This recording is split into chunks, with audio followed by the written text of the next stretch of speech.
Podcast. I'm Chelsea. I'm Mary. Welcome to the July episode. It is our summer episode. We are in the thick of it. It's hot here in Minnesota. I can't imagine what it's like in Texas. Hot here in Texas. Ugh. Shout out to any of our PAC members listening where it's their winter, right? Because I think in Australia. That's true. But how cold does it even get? Like, what is winter in Australia? Yeah, it's probably really nice. Probably like 70 degrees instead of 90 degrees Fahrenheit. It rains. Oh, yeah, maybe. I feel like in the Philippines it rains more in their colder times. But anyways, it's summer for us. So what's on the summer bucket list, Chelsea? Ooh, summer bucket list. Okay. I've already knocked out all of my summer weddings. I had 3 weddings within 4 weeks, all in May and June. So I'm done for weddings, which is great. And they were all in Minnesota, local, which is like a dream come true. If you don't have to buy a plane ticket, you don't have to get a hotel. You can just sleep in your own bed. It's so much cheaper. Yeah. Were there any funny moments at any of these weddings, or awkward moments, or amazing moments? Not really. I would say, unfortunately. A memorable moment, like a speech that goes awry, or a preacher that kind of is just not hitting the mark. I don't want to call out anyone's wedding on the podcast. Not that my friends listen to my work podcast, but just in case, I think I'm gonna keep those thoughts to myself. They were all amazing. Loved them. Once in a lifetime experiences. Literally. But no, summer bucket list. I'm really excited. I'm going to quite a few concerts this summer. I'm going to Minnesota Yacht Club, which is like a music festival here in Minnesota. And Hosier's going to be there, who's like one of my favorite artists, and Remy Wolf, Fall Out Boy, and a bunch of random people. And then I actually just booked tickets to see my favorite artist of 2024, according to my Spotify Wrapped. Yes? Or no? You won't know her. Okay. Her name's Olivia Dean. She's British. And highly recommend any of her songs. Just everyone type in Olivia Dean. You're gonna love her. You're not gonna guess. Well, I just know, I was like, it's not someone that I've talked about before. No, you know me well. I was not gonna guess. So I actually just booked tickets to see her in Denver with my best friend who lives in Denver. So that's exciting. I get to see her. We get to go see her together because we both love her. And like, she's not huge, so she doesn't come to the US a lot. So that's my exciting summer plans. What about you? Okay, well, I love all these concerts and being done with weddings. I mean, weddings are fun, but it is kind of nice just to like have your weekends open to paddleboard and all the things you love to do. Okay, well, I was thinking about, this is so random that this is on my summer bucket list. Have you seen like on TikTok the Cookie Monster like ice cream shell at Dairy Queen? Well, I am not on TikTok. Okay, me neither. I'm not on TikTok. Adamare, just want you to know, I do not have TikTok. Wait, let the record state. I also am not on TikTok. I just know everyone has seen it on TikTok, but I saw it on Instagram. Okay. You haven't seen it? No, I haven't. Okay. But I'm not an ice cream connoisseur like you are. Like, my For You page is not giving me ice cream. Well, I'm like passionate about ice cream, and I've been wanting to try this so bad. I'm probably calling it wrong, but it's like I think it's called Cookie Monster. It's like a blue chocolate shell coating for your ice cream, but has like Oreo pieces in it. And the people on Instagram make it look so amazing. Okay. Anyways, I tried to go get it this weekend because I've been thinking about it for weeks, literally. I'm like, I want to go to Dairy Queen, and I just never do.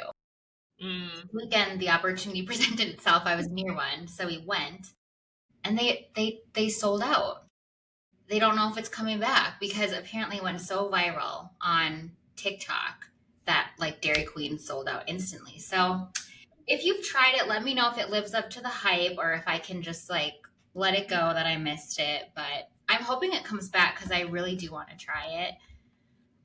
So I'll say that. But aside from my ice cream adventures, I am going to go to our Newcastle office in July, which I'm really excited about.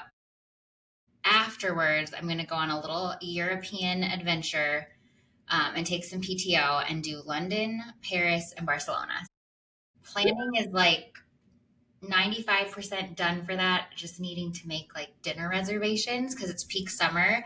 Yeah. I'm usually not someone who's like plan every detail. I like to go with the flow, but I've never done Europe peak summer. So I've never had so many tours, I haven't booked the restaurants, but the goal is to have everything booked. And if like with the dinners, like if we decide to do something else, great, but at least we have an option and we're not just like stuck with like something super touristy or just something that's not great because it's the only thing available. So Yeah. Okay, fun. Right now, what activity or like tour or thing are you most looking forward to? Okay, good question. I'm most looking forward to Barcelona because I've never been to Spain.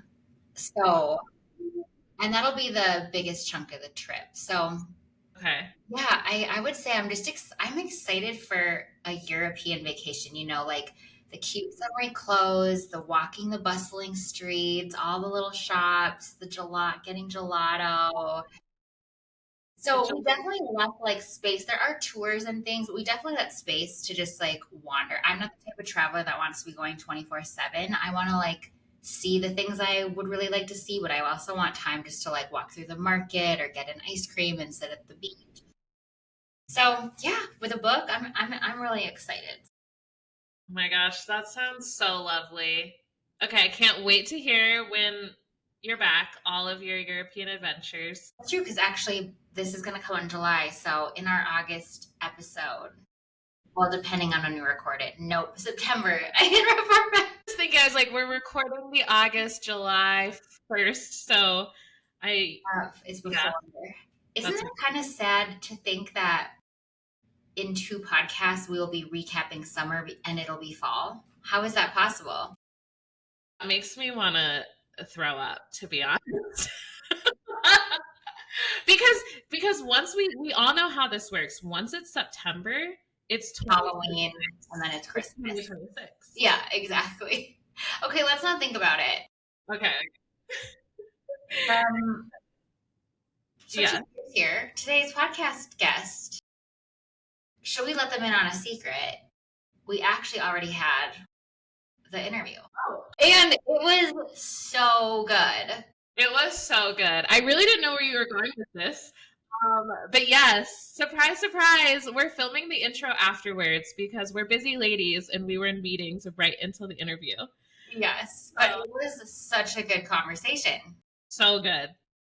Like, yeah. I think you all listening are going to enjoy. You're going to be inspired. You're going to learn about things that are like about sales, but also applicable to anything you're doing in life and leadership lessons and get to know Matt Bykowski a lot better than you probably do right now if you're not in sales. So without further ado, Matt Bykowski is a dynamic sales leader with over 15 years of experience driving growth in the technology sector. Currently serving as the Senior Vice President of Global Acquisition Sales at Arctic Wolf, he spearheads global sales strategies, empowering organizations of all sizes to enhance their business resilience via security operations.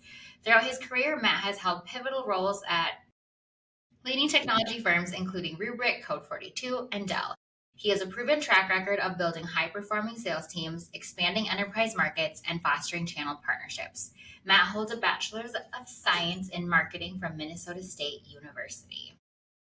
So we're going to cut right now. Wait, before I do, I'm so curious, Chelsea, what was going through your mind when I said, should we reveal a secret? Like, what did you think? I was so confused because when you were like, when you kind of wrapped up the like, oh my gosh, and then it's September and time flies, I was going to jump in and be like, well, switching gears, should we? But then you kind of did. So I was like, okay, she's going to intro Matt.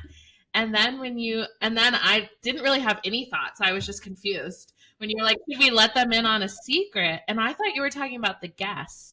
Like, I thought you were like being like, should we let our guest in on a little secret? And I was like, we didn't tell Matt a secret. What secret did we tell him? And I was very confused. But it's cute. Anyway, full circle, let's get to this conversation with Matt Bykowski, our Senior Vice President of Global Acquisition Sales. All right. Welcome to the podcast, Matt. Thanks for having me. Here. Excited to have you here. I'm like so torn whether I'm supposed to call you Matt or Bycow, because everyone I know calls you Bycow, but I feel like I don't know you like that. So I don't know what should we refer to you as? You can refer to me whatever you like. Bycow is something that is used. It is stuck. It is a permanent thing, which I'm comfortable with, and feel free to use that or Matt as well. But thanks for having me. Okay, great. Well, just curious now that we're talking about it, did you go by Bycow or your last name growing up or anything, or is that an Arctic Wolf thing? No, that is a name that has spanned family, friends. Wow, okay. Education, early career, late career. I think it's just a lot easier. I believe at one point in time, I was on a sales team, about 15 years ago that had 5 Matts on it. So I think that whole idea of having a shortened nickname or a differentiator is kind of an important thing, and that's just kind of stuck. So I kind of get introduced that way quite a bit. I think even some of our reports here at the office have that on there versus, which is fine and fun. We come from a family. My family personally, we're big nickname people. We don't call each other Bycow. Confusing. It isn't a name only used for me. I do have 2 brothers that also will get called the same thing. So, so I can't say it's just for myself, but we are a nickname family, and nieces, nephews, cousins, etc. So okay, that's kind of fun. So I was going to ask, how of all the people in your family are you the one that got the nickname Bycow? But it sounds like a lot of people in your family get that. But when you're first, you're first, right? So I'll take credit. When you're first, you're first. Okay. But I think, like I said, I think with everything from athletics to school to whatever, it's simple and easy, and it kind of just sticks. I don't know. Mm-hmm. It's kind of funny. It's definitely perpetuated itself. I get emails even sometimes people I don't know. That just say Bycow. Yeah, it's interchangeable, and I'm okay with it. Well, you mentioned athletics, and if you've ever listened to the podcast, we always start off with some sort of fun trivia or something based off of what we know about the person. So we've done Beyonce trivia for Kristen, trivia for Lisa. So we asked around, tell us something about Bycow.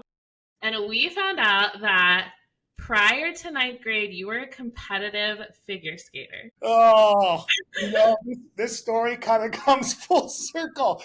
I believe I know whom I've shared that intelligence with you, but I can make sure to clear the air for the Howler podcast. Okay, good. I was never a professional figure skater. You have to be nimble, I believe, and lean, and what you can perform on skates. And that's definitely not me. However, even just yesterday, during Father's Day dinner, we did talk about how our mother put 3 boys in figure skates instead of hockey skates. And that has been a thing because there's documentation of it. There is discussion of it. Coming from a state of hockey, right? Right. It's not exactly a normal thing. So you're not far from the truth, but I think my figure skating career ended and started that same year, maybe in 4 or 5 years old. Well, who do you think told us that information? I'm willing to bet that it might be somebody in customer success. They might lead a global organization, and their name might be Todd Warner. Ding, ding, ding. Hey, good news is we know each other. That's an important piece of acquisition and customer success working together. Okay. Love maybe laying some trap, or maybe putting some false data out there. Yeah. Well, it was so funny because we had Todd on the podcast last month, and we just released it, so you probably haven't had a chance to listen yet. But we found out about his swim spa, so we grilled him about the swim spa. And he said, I bet you Matt told you about this. And actually, it was Kristen. I'll But say, what do you mean? yeah, he guessed it was you. So then I reached out to him and said, hey, we're actually having Matt on the podcast next. Like, what are some fun things you know about him? And he immediately said the figure skating thing, which I knew was a lie. But I was like, you know what? Should we just go with it? And then I slacked it to Mary and I said, Mary, this is what Todd told us. Oh.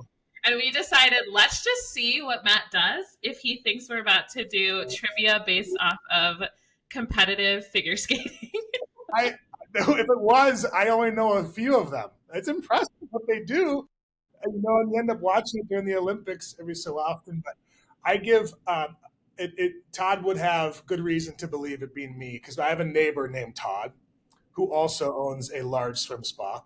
And so we have a lot of fun discussing the swim spa. Okay. Todd also told me that, but I thought that was a lie as well. Because he said another fun fact is that he has a neighbor also named Todd who has a swim spa. And I was like, you're just messing with me. No, he's definitely right. So he's full of, he'd be good at two truths and a lie. I tell you what. Okay. So did you play hockey growing up?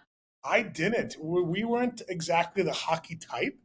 You kind of follow sometimes in the footsteps of what maybe your parents kind of did. It doesn't always hold true. My kids don't exactly hold true, but no, we were a basketball and football family. We have some tall people in the family, so it's naturally a easier sport to find yourself. And we are not very good skaters. And my son right now is super disappointed in his dad and mother for not making him a better hockey skater.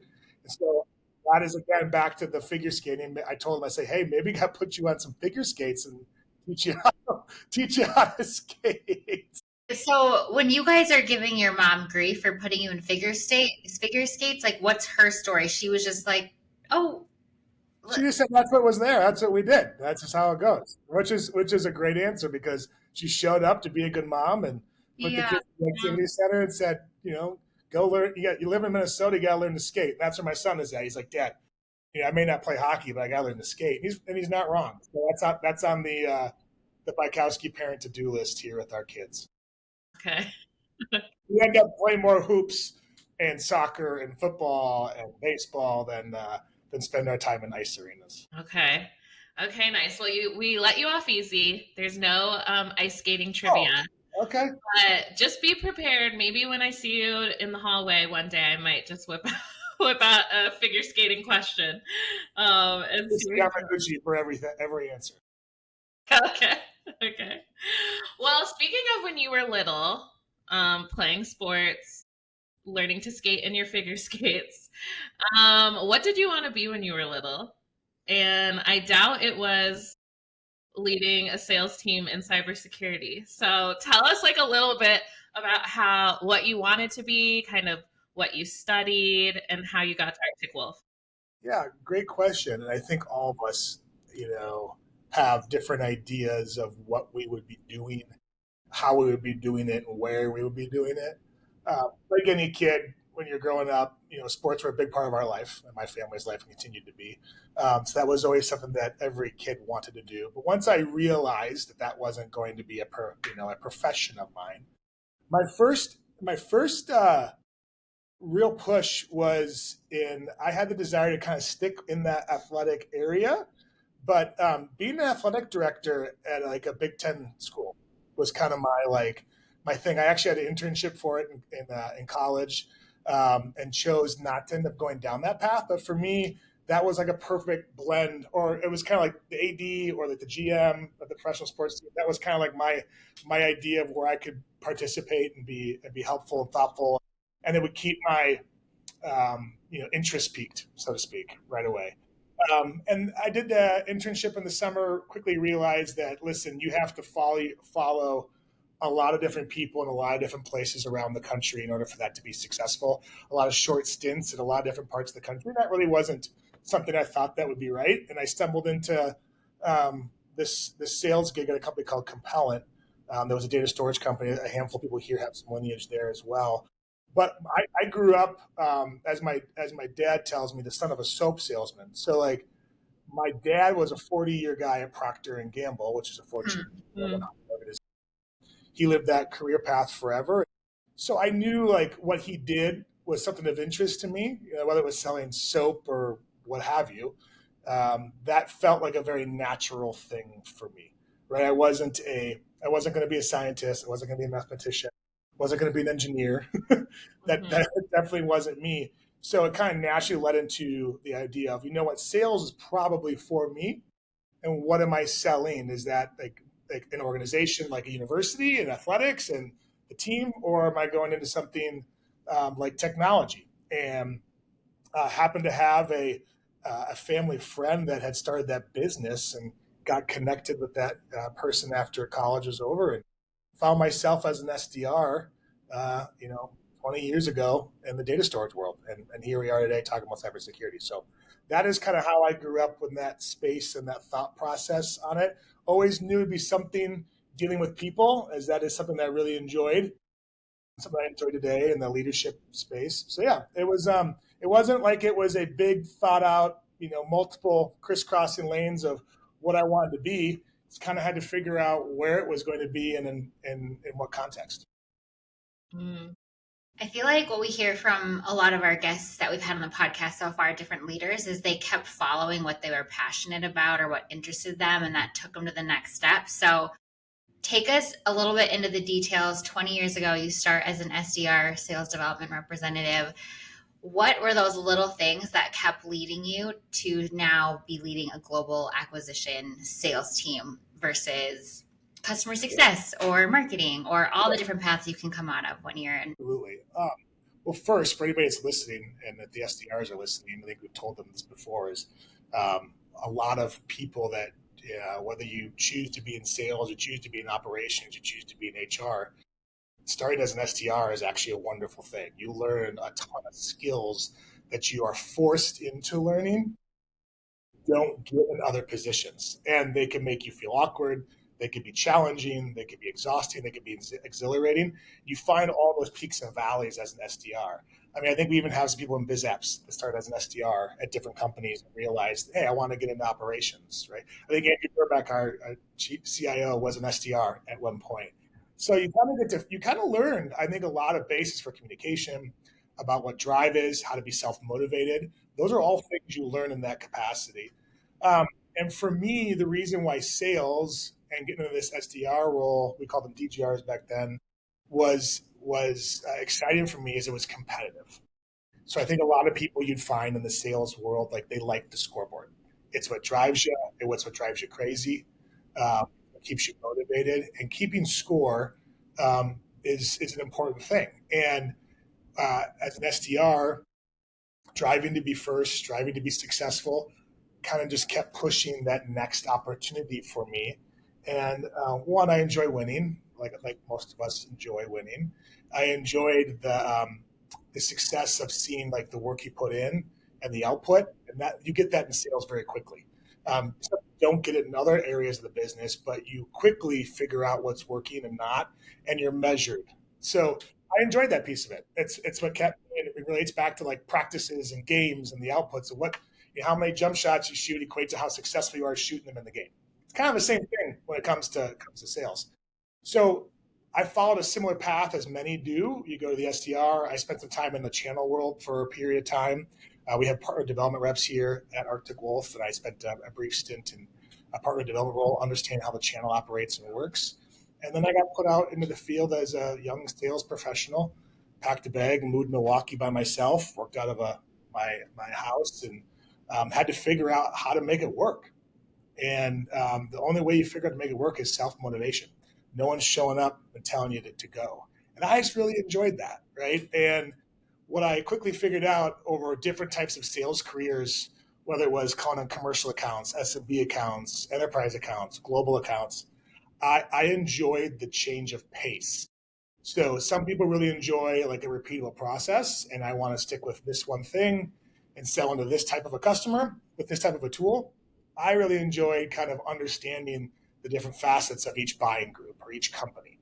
What does a Fortune 100 company need versus a company that has 100 people? They have different needs and priorities. And that kind of pushed me to take on different roles at the individual contributor level, or the AE, sales AE role. And then really I got asked to take my first leadership gig. So my first foray into leadership and managing a group of AEs, I was an AE that had been there a while and shown some progress. And as a rapidly growing company, my leader came to me and said, "Hey, we need to find someone to lead this group of people. And you've been here, you've proven success. I think it'd be great for you to take on the first leadership gig." So that was me. I did it relatively early in my career, and had a lot of fun with it. Learned a ton of what not to do, especially when you end up managing people that were your peers previously. Yeah. So that's what got me into it. And then as things kind of progressed through different companies and different roles, I've worked primarily in growth companies, meaning you start with them when they're a couple hundred employee company and they grow quite large. The last two companies, including Arctic Wolf, that I've been at, I joined with a couple hundred employees, and the last one I think now has somewhere in that 5,000 or 6,000, and here at Arctic Wolf we're at 3,200, I believe, as of last week. So when you find yourself in those types of organizations, whether it's sales or anything else, you find a lot of career growth. And I know it's super important to our organization that we promote growth from within and leaders from within. And I just kind of followed that process all the way up, and found that I enjoy working on a broader piece of the business than I do necessarily on just me every day, right? It comes with its own headaches and challenges, but I enjoy having different conversations about different parts of our business. And if that isn't something that you enjoy doing, doing this job is hard. Equally so, if you really like focusing on just a couple of things, it's hard to be successful and hard to be a good leader if that's really where your brain is at. So that's kind of what pushed me into it, along with a bunch of good mentors that said, "Listen, I think you have the right makeup and DNA for this. I think you'd enjoy it."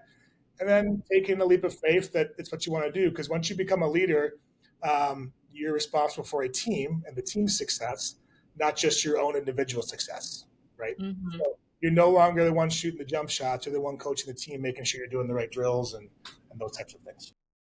Yeah. Yeah, that's a huge shift too, especially like in sales where you're used to bringing in the deals and closing the deals, and then you become a leader and now you're encouraging, coaching, supporting, mentoring the people that do that. What were like some of the bigger lessons that first leadership gig that you learned? Yeah, and I know this podcast touches a ton of people, so it's interesting, but I think it applies to any real role within a company. You can't play the game for the team. And sorry for my sports analogies, but like you can't be the super rep. You can't be the coach and the best player. You can't be the coach and the player you need at that point in time in the game. So like the biggest shift is that you need to set people up for success and work towards fixing problems to make them successful, right? And I think that piece in itself is the hardest transition, because a lot of people who get into leadership are some of your top performers. It doesn't always work out that way. Listen, I may have capped out on my capability of being the top rep at whatever company or the top individual contributor or whatever role I was in. And maybe my ceiling is higher in leadership than it was as an individual contributor, right? And whether you're in HR or you're in biz apps, trying to do everything for your team to get the outcome never scales and works. It might work acutely. You might hit that project deadline the first time. You might even have it the second time. But if you don't enable your teammates and your partners to drive towards what the team's success is, the company's success is, that's when things break and fall down. I think the biggest lesson learned for people that were high performers or are and asked to take on the next job is, how do you take a step back? And you can't be superhuman to everybody. That is the one that hits you in the nose the quickest. Yeah. How do you learn to lead instead of do for people, right? It'll teach a man to fish. You feed him for a lifetime. Yeah. You teach him, you feed him for a day. That is like the most generic, basic form of what I view as leadership is, no matter what capacity you're in at a company. That's so true. I feel like it's something we've all heard as far as challenges for new managers, especially when they're, high achieving individual contributors. and then thrown into leadership, and not always with like the resources and support that they need. From your perspective, I'm curious from your perspective, like what are some of the trainings or like missing pieces that would make that transition a little smoother? Or is it a little bit of like, you just gotta get thrown in and learn it yourself and figure it out? Get thrown in an ice rink with figure skates and figure out how to do it. Is that what you mean? Yeah. Or like as you're seeing like new leaders within your team, are there certain things that you're telling like from the top down, like make sure that they're, getting XYZ resources. We want them to go through this training. Are there certain things that you implement within your team for new leaders? Yeah, so I definitely think there's some trial by fire, or like, jump in the deep end and having to figure out a little bit of who you are as a person and makeup. That there's a component to that no matter what, because you can have all the training, you can watch all the videos, you can listen to every seminar on the planet, but until you do it, you don't experience it. You only learn through experience. Now you can be better prepared by listening and going through these things, but you have to learn it.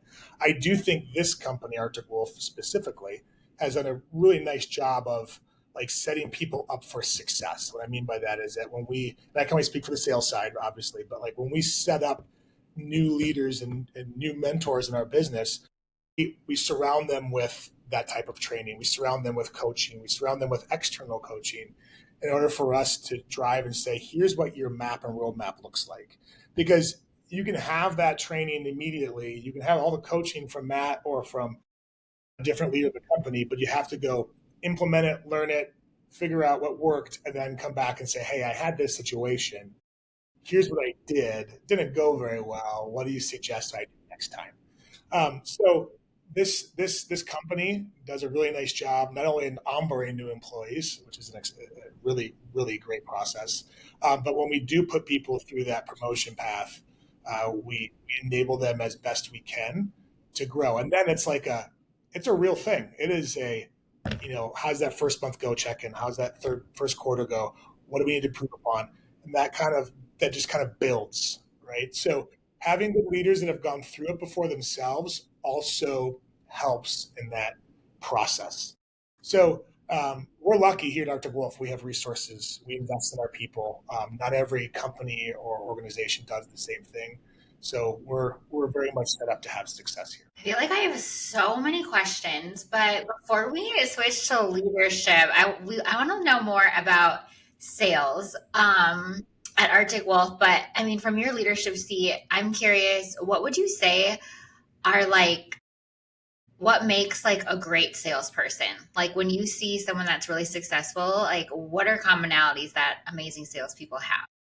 Yeah. So we have a couple of different like pieces of our business here at Arctic Wolf, right? We have, Todd's business like customer success, which if you're listening, you've just heard that. And then you have our side, which is the net new business side of the house. So we're here talking to net new clients and new customers. And that's a different sales motion. I talked earlier about how I had a few different roles in my sales career, calling on big companies, calling small companies, being an account manager where you own everything in the life cycle of that client and that customer. Here on my team, we're really working with our partners and our customers on bringing net new business in the front door. And that takes a lot of tenacity. So like if you're asking like what makes up a great sales, there's a lot of qualities. And every person has a little bit different makeup and what makes them successful. And every really successful sales rep and our person has a unique makeup. I put my thinking cap on here, has a unique makeup to how they operate. So one top performer doesn't have the same makeup as the next top performer. They are special in a couple other things where this person may not be special. But the one common theme across those people is the tenacity, is the hunger, the desire, and the drive to want to do it. This is not an easy job, right? It is selling things, waking up every day to go and find a new organization that wants to partner with us for our security operations. It isn't for the faint of heart. So like you have to wake up self-motivated and have the tenacity to want to do it on a repetitive basis. So that tenacity can be applied as to whether you're trying to serve a customer that's one of the biggest in the planet, or you're servicing a market where you're servicing customers and you need a lot of different help. That makeup and drive for that person is key. Like, you don't find people that are successful that don't have the sense of urgency. And those people are self-motivated. And it's no surprise, you look at the most successful people in the world, whether you're in investment banking, you're an HR company, you're an AI company. These people that are at the top of their game have that tenacity and that like urgency that is always going. So I think if you were to boil it down, besides say be really good at this, and this, Mary, right? It's like, what component do you have that puts you to drive? And that, for me, the tenacity is a really, really important piece of the business. Will you show up every day when things are good, or when they're? Mm-hmm. Well, it's really interesting. At the beginning, you talked about your love for sports and how you thought that would be maybe the path you'd want to pursue as a kid. And it's interesting that you found a different way to kind of scratch that itch, if you will, of like having a goal, wanting to get the win, working as a team. Mm-hmm.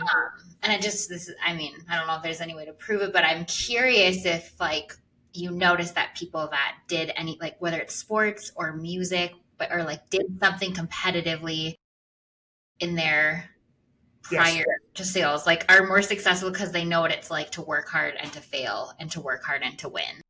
Yeah, and I'm really glad you didn't just say sports, because we have successful people across the world. It's art to goal for other companies that are successful. Yeah. The makeup for the person is the important piece of it. I don't care if you're the best cellist, the best competitive choir, the dancer, athlete. But what it is, it's the innate nature to want to practice to be good. And I think if you don't have that desire to practice, it can be learned, but like the initial piece of, why would I want to go do this? They like process, they like outcomes. If I do this, I get that. And that kind of like just DNA and what you're used to can be applied to a lot of things. It doesn't have to just be sales, but it has been found for like quite unequivocally, it like people who have and done competitive things typically enjoy it, because they like the inputs, they like the output. So measurable, very measurable. People that don't like, A plus B equals C, don't necessarily like sales. Now you throw a lot of flavors and twists and turns in there, but if you do enough of this the right way, you should have, the output you get out of all those inputs should equate to success. Mm-hmm. Go ahead.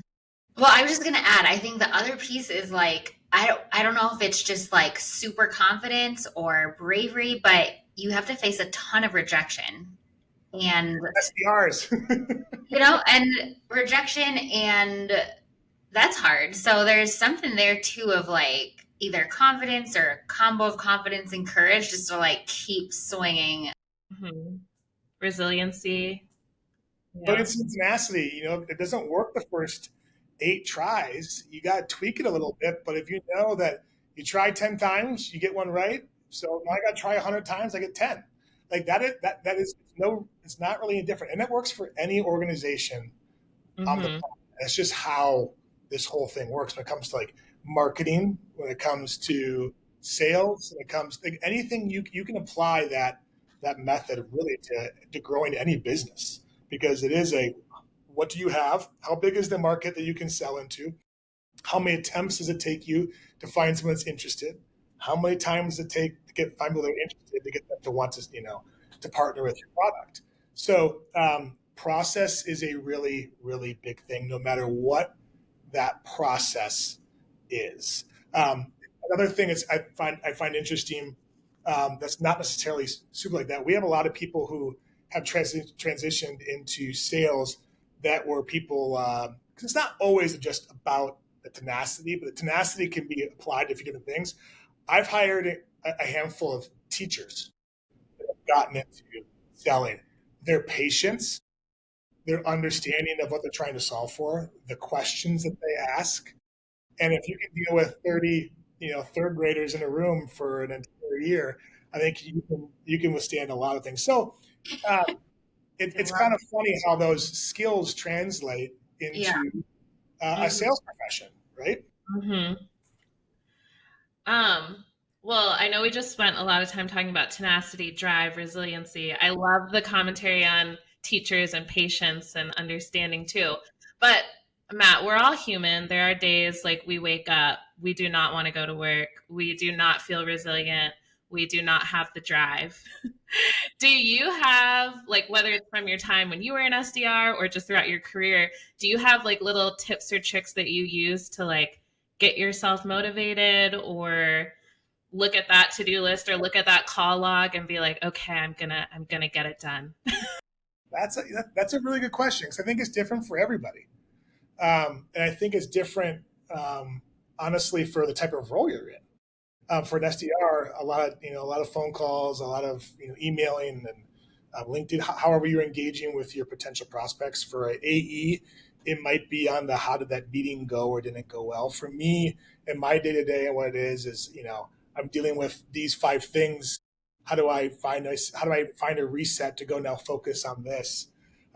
For me personally, I need to get up and give myself a physical reset. So a lot of times after I get off of a conversation, or I know I'm in meetings from 12 until 4, in order for me to be great for the last hour or 2 hours a day, I need to go get myself a 15-minute walk. Either walk and talk and solve another, have another conversation with somebody, or just kind of give myself that reset. Now, I think in sales, it is about having that reset. And it's no different than showing up to practice for 3 days a week for one game on Friday. And not every day when you show up to practice are you at your best. But you have to know that if I'm in a rut, or I don't wake up motivated today, you have to look at the body of work. And if you miss a couple of these days, or you miss a couple of these work efforts that you should have put in, you're not necessarily going to get the same output. And it's really about how much you put in. And it doesn't always mean that the work effort you put in is always going to equate to automatic success either. So just having that ability to kind of give yourself the 15-minute, 20-minute break, I think is a good thing. It's how I do it.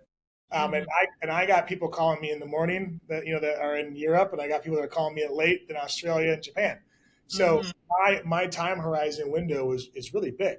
But if I need to find a few spots in the day to give myself the coffee walk, or the or the pace in the courtyard. So that's me. But you have to, like, if you're going to sign up for this, you're going to have to know that having that fortitude and tenacity to kind of keep going, because the minute you take a week, a couple days, a few hours, it kind of just lingers. It's hard to play catch up that way. So, but like, making sure you're mentally ready to go, making sure you're physically ready to go, taking care of yourself. I'm a better preacher than I am a doer myself. That full transparency, but that's a really important. I know a lot of people that they need their morning routine in order to be successful that day. So you got to figure out what works for you. And every one of us 3 on this phone, all are built differently in terms of what makes us tick. And you got to make sure you give yourself that output to make sure you can be the best, because you can work a full week, and if you're not putting in the right work effort hours, you're not going to get out of it what you want. I don't care if you're in finance or if you're in sales. So making sure that you are ready to go to be able to put that time and effort in for your organization is equally important. Yeah, when you mentioned knowing what makes people tick and such, on the topic of leadership, you lead a global sales team. You mentioned you're on calls with EMEA, Europe, you're Australia, South Africa. What does it look like for you to engage and lead and motivate a global sales team? Yeah, well, I've been doing it. It's almost coming up on 2 years. So it is the first step for me in managing a global team. I had not managed a global organization previously. So that was a whole learning experience. So I think I had to kind of eat some of my own dog food when it came to understanding what being a good leader is. How do you understand your peers? I can tell you that for my friends in EMEA that are listening, their cultures, how they work, how those businesses operate is different than how they operate in Seattle. The same thing goes for Australia, and it definitely is the same place in a place like Japan, where things are totally different from what you're used to dealing with. Really, when you compare places like Australia, the United States, and Canada, and EMEA, there's some similarities. But when you go, into a place where, language can be a barrier, traditions and cultures can be a barrier. That's something you have to learn. So you definitely have to learn and be learning forward when it comes to how to operate within those folks' culture, those folks' understanding versus how you. I think one of the biggest things you can learn from being a leader is like the fashion of treat others how you want to be treated. Like that works, but it's really treat others how they expect to be treated, not how you would want them, because that might be different to how they are feeling versus how you are feeling, right? That is a real thing that I've tried to play the heart here in the last few years. Someone told me that, Captain Ron, if you're listening, and that was really a different mind shift for me. And then it didn't actually come into practice as aggressively the first, like in the first period. It didn't really hit home until I figured out, listen, people in our Newcastle office work differently than people in the Eden Prairie office. Same with Toronto. So that was something I had to learn. And going through that has helped me figure out how to best work with those folks and how the company can best operate. And it takes a lot of learnings. Everything is very much different, even though almost all of it principally in sales is the same. Mm-hmm. Like you take all the building blocks of selling in Germany, selling in the Nordics, selling in Australia, all those playbook principles are all the same. Now what's different is how the organizations buy. When do they buy? How do they do it? What does their engagement look like? How do they want to be treated during this cycle? What does their process look like? And it can be very different than a U.S. and North American-based culture of similarities. And we even have that here in the United States. People in Boston and New York buy differently than people in Southern California do, right? There are different, like, organizations and people buy and communicate very differently. So I think one of the secret weapons of being a great salesperson, and quite frankly, being a leader in any capacity, is understanding what you're walking into, because your square hole might not fit in that round peg in which they want to be treated or they're expected to be coached or sold through. So those are things. You can take those same principles to the leadership group or your sales teams in other parts of the country. So that was like, if you want to talk about learning experience, you're talking to a person who had to really learn hard. And I'm not done, right? Like, it is something you learn on the daily and the weekly about how to operate as a global company. It's really cool that we at Arctic Wolf get to help end cyber risk through our partners around the globe. This isn't just a North American thing, but with that comes great responsibility in making sure that we're driving our partner communities and our prospects and customers. I would assume through this process you've had to utilize a lot of kind of the tenets of servant leadership, because you have a lot of your leaders in different regions having to kind of teach you about their region and cultures and tactics. And so it's not necessarily the info coming from the top down, but working in partnership to kind of understand the best way to work in these regions. Yeah, 100%. And I think servant leadership is kind of that new, I shouldn't say new now, it's probably been around for 5-10 years. But yeah, I think you have to be willing, and kind of goes back to the same statement I made earlier. Like, you have to understand how that group operates so you can support them. Being in the trenches with them, being at the office with them, understand how things work, what makes those individuals or that part of the company tick. You definitely need to make sure you can work as best you can within the confines of how any organization works to support that. And I think that can be applied to, again, all aspects of our business, whether it's our S2 organization, supporting our customers, our HR, our biz apps, our channel, our sales team. So yeah, treating others how they expect to be treated, and then put in our flavor of how we do it at Arctic Wolf, I think is where that match has to get made. And being in leadership, it isn't about you.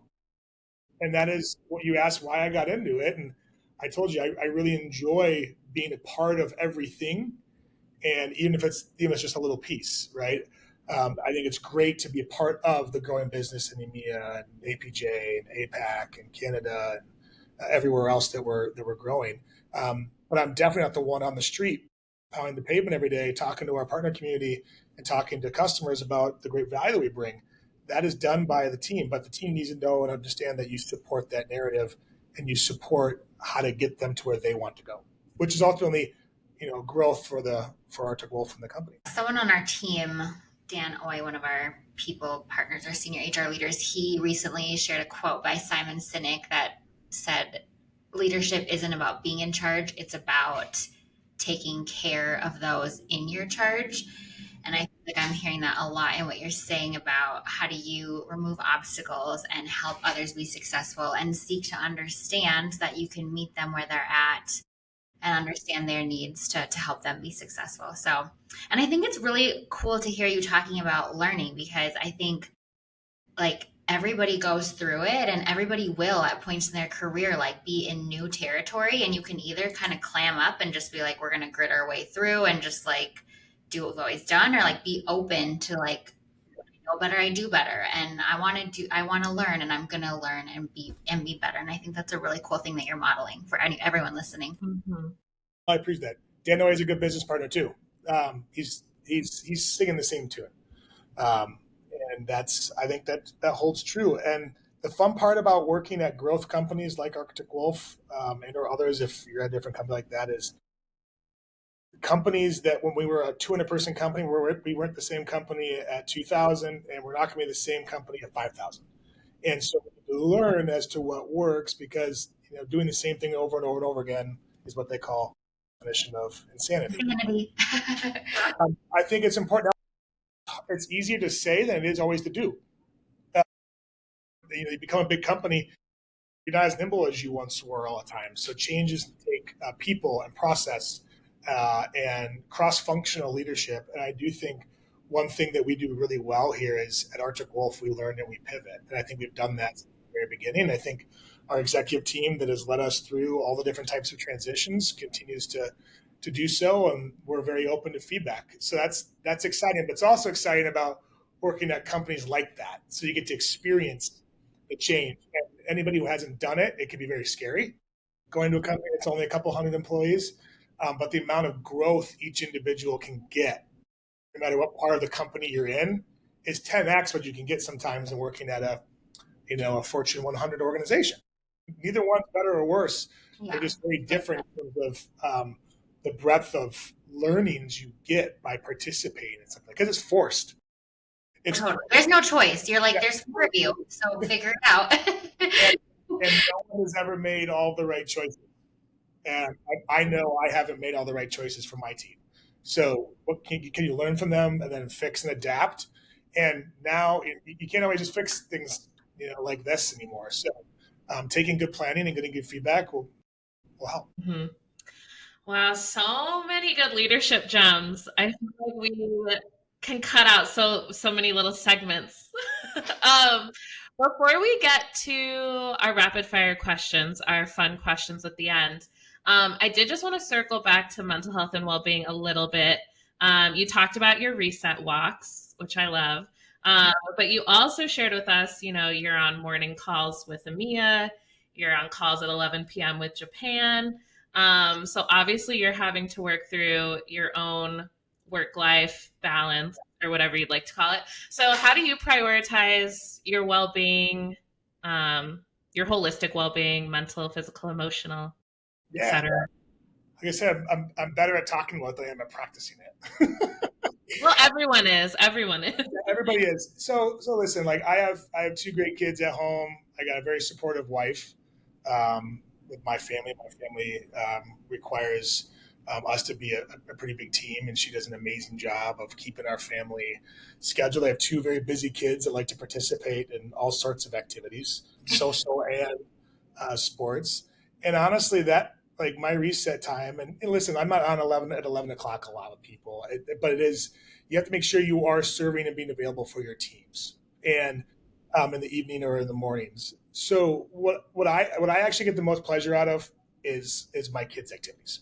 So I can't always commit to being home because I travel a lot for my job. But on the weekends and on the weeknights I am home, I make sure I show up, right? And for me, I enjoy watching their learning process, talked about like you practice, you play. And for me, there's no greater thing than to watch your kids go, enjoy, learn, and be great at whatever they are wanting to do at that point in time. As we all know, kids' minds change from one to the next. But like for me, a mental reset, leaving the office and going and watching the soccer game or the flag football game, baseball game is a huge, huge thing for me. And then I get my handful of, time around the year with the family, like a spring break trip or a trip to the family cabin or something like that. But those are the things during the week that really kind of help me reset. You have to make it as a priority. For me, that's my priority. My priority is being as present as I possibly can in my kids' stuff. And for somebody else, it could be different depending on what they have going on. But that is my fun way for the day when I come home, right? And then and asking the kids, and if they're enjoying it, I'm really enjoying it. So we got a couple choir concerts this year, that my daughter was quite excited about. So like I said, whatever that activity is that they're into, you're into it. Mm-hmm. Okay. What are the current activities you find yourself on the sidelines for in this season? Choir. What are we doing? We're wrapping up soccer right now. Right, okay. We're wrapping up soccer. It was a big bummer. We had a tournament canceled this weekend. As you're here in Minneapolis, the weather and the rain killed all the fields. That was a bummer. But we got more time at home, which was kind of nice. We weren't. The weekend wasn't full of 8 games, but that madness every weekend. You look at the weekend madness. You're like, oh my god, I just want to chill out. And then it shows up, and you're like, we're listening to pump up jams in the car. We're getting fired up for the games. So I really enjoy that kind of chaos. I think it's probably because it's kind of what we do on a day-to-day basis anyway. So I find comfort in like the moving and the like doing things. So like even though the wind down for well-being is really important, going on date nights or doing whatever it is, we also find comfort in like keeping moving but in a different way. Cheering on goals or baskets or can't be as loud at choir concerts as you can. Yeah. Wow, I feel like you must score like 95% extrovert or something. I'm not hearing any introvert tendencies in anything that you're sharing. I don't have a lot of introvert in me, and it can be a challenge because me and my wife and I both are pretty big extroverts. I will tell you though, and this has become a thing, because I spend so much time being an extrovert during the day. Right. I do need to recharge my battery, and recharging my battery during the weekday is easier than it is on the weekend, and that's okay. But I'm still doing it. But you will find my wife and I kind of over talking each other sometimes when we're trying to do it. But I have recently, I think even as a couple of years ago, I took on that global role. I find myself that you do give a lot, right? And you have to make sure you can give as much at home as you can. As well. And I do have to have that recharge time.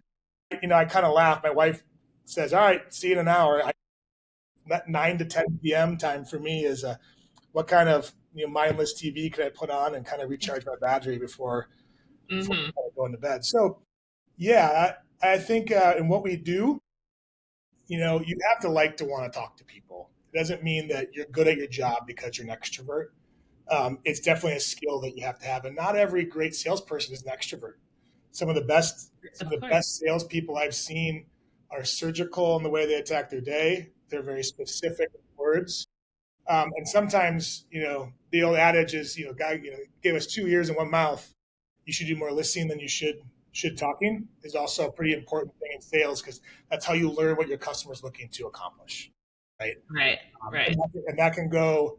And that can be applied to having a customer conversation, or like you talked about in servant leadership, talking about your team, listening and understanding the feedback you're getting from your team is way more important than telling exactly how things are going to go all the time. Now, there's the time and place for it all. Right. Don't misconstrue that, but that is a pretty big thing. Yeah. Okay. Well, we are at the end of our questions. We have our rapid fire, which is just first thing that comes to your mind, quick, okay? Best concert of your life. Best concert of my life. Hootie and the Blowfish. Whoa, okay. Big Hootie fan.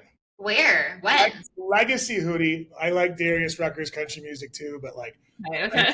I listen to Hootie's greatest hits on repeat pretty frequently. So it's. Yeah. When was this? When and where? Oh, I've seen him a bunch. So like the last best one was at probably, I think he played the State Fair Amphitheater like 6 years ago. And this is not just a Matt thing. This is a Bykow thing. Like our family, we're all Hootie fans. So we went as a family. Okay. Do they still release music, or is it just like they just play their jams just like, you know, any one of the other great bands. You know, they just continuously tour. Right. You know, whenever they're looking for a buck, maybe, or something. Okay. All right. Favorite word. Favorite word. We'll stick with the theme. I'll say tenacity. Okay, that's what I was gonna guess. A place on your bucket list. Oh, this is a good one. Banff. I haven't been there. It's not even far away from here. So, I want to go to Banff too. Yeah, I've been very close. I've been to Calgary a few times. Scott Coleman, if you're listening, you know, we'll get there soon. But it looks beautiful, and we've gotten to a lot of places around, which is good. I get to see a lot of unique places around the globe with my travels for work, which is really exciting. Oh, yeah. But that's a close one. I hear Lake Louise is special in the summertime. So I was gonna say, do you want to? Because I want to go both seasons, but you say summer is your preference? I think both seasons would be great, but I think going during the summer would be a unique experience. Okay. What's something that people often get wrong about you? You guys are asking pretty good questions. What do people often get wrong about me? You know, I think that's a better question to answer for somebody that knows me. That you were a competitive skier. I'll call out. I'll call this out. I have a brother that works at Arctic Wolf. He's not my son, and there's a going around that he's my kid. But no, some people that know about me, like, listen, I don't really know the answer to that question. You're exactly how you seem. People get a bit on you. Yeah. Okay. That's okay. Yeah. I guess you said extrovert, right? So a guy who's got a big personality, and I said not always is that the case. Maybe, you know, I really do enjoy my feng shui time, my time on the boat with. You call it feng shui time. Feng shui. Like I like a lot of simple things too. Like I enjoy just hanging out. Right. And kind of disconnecting from everything. And being an extrovert, you might think that I love spending the entire weekends in social gatherings and things, and, you know, kids sports, hanging out in the backyard, being quiet on the boat. Kind of, it's nice every once in a while. Yeah. I don't have a better answer for that. That's like a. No, that's okay. I mean, every human has introversion and extroversion within them. So yeah. It was more so I was just thinking of the introverts when you were like, you know, we're gonna recharge this weekend. We're gonna put on the pump up jams. I was like, I don't think the introverts are probably like, that's not for me. Family's not, you know, fully that way. Different. It's a different muscle you're using though, right? Right. A family muscle versus maybe say a work muscle. And those can give off different pieces. You know, I'd be curious. You go ask Will Briggs or ask Todd again, and what maybe that same question. I'd be curious as to what they would say. Yeah, and now I'm trying to think even what Todd's answer for himself was, but I can't remember. Okay, last question. Give us a snapshot of an ordinary moment in your life that brings you joy. Oh, that's easy. And I sound like I'm repeating, you know, a statement. I love just the simpleness of watching my kids fail and succeed. For me, that's like the ultimate thing. And that was how my folks were. It's how my siblings, like, I just really enjoy seeing my kids do something, practice it, or say they want to do it, and then for them to see the success on it. So I really, really enjoy that piece. That's why I say the weekend might be really busy with the things they're doing, but that is what gets me completely fired up on the personal level side. Yeah. I love that. Yes. And actually such a common answer. Like we've heard that from multiple guests that they love watching their kids learn. Oh. And as someone who like doesn't have kids, like my friends are starting to have kids, but that wasn't an aspect that I ever really thought about being a parent. Yeah. But it seems like it's like overwhelmingly one of everyone's favorite parts of being a parent. It's in between telling them, where the hell are your shoes? And why didn't you put the water bottle? What are you doing? And then not listening to you when they said they were going to do something. So for all the equal parts that they can, make your life busier and crazier. I just think that's it's the ultimate satisfaction of seeing, and again, whatever it is for me and my kids is primarily sports right now. A little bit of the choir stuff and hearing the practice, but I think for any parent, that has to be one of the best joys, because that's kind of why you do it. So that's also why you work really hard during the week, so you can give your kids the opportunity to do things, and then for them to have that opportunity. And by the way, there's also failures that come with this and those conversations. It's not always success all the time, but just seeing them, learn is super fun. Yeah, such a fun conversation. I'm excited for the greater pack to get to hear you and your story and your thought process and all the leadership insights you've shared. Well, it's been really fun getting to know you guys on this podcast. I watched some of the stuff this weekend, and there are some big shoes to follow. So thanks for having me on here. I appreciate it. It's my second ever podcast. So, yeah. What's the first one? We can plug it. The first one was a long time ago, and this thing kind of first began. It was for a charity event. So, not a sales podcast. So I think I can, or a company podcast. So there's a first for everything. So thanks for including me and asking me. I ramble a little bit sometimes, so I hope it was concise and not too boring. No, this is great. And I think people are going to love it, to get to know you personally in maybe ways they hadn't before. So thank you so much for joining us today. No, not a problem. Thanks, Matt. Have a great rest of the day. Thank you. Okay, well, that was a great conversation with Matt. Like you said in the intro. Yeah. Really excited for not just the pack, but for the public to get to hear it. Like, I hope a lot of external people get to listen, because there were just so many great tips around leadership, and I love his thought process, etc. So I was thinking too, I feel like a lot of people will be encouraged listening to it, hearing just the different backgrounds and ways and like how you can be successful. And there's not a blueprint for success, because everyone can find their own way. Yeah, for sure. For sure. He really touched on that a lot. Well, I know our intro was quite long, so we're going to keep our outro short. Thanks again for listening. And Mary, let them know if they want to be part of the pack, where should they go? Yes, come join us and be part of this one-of-a-kind community at arcticwolf.com/careers. That's where you can find all our current open positions. We will talk to you in August. Woo! See you next. Happy summer.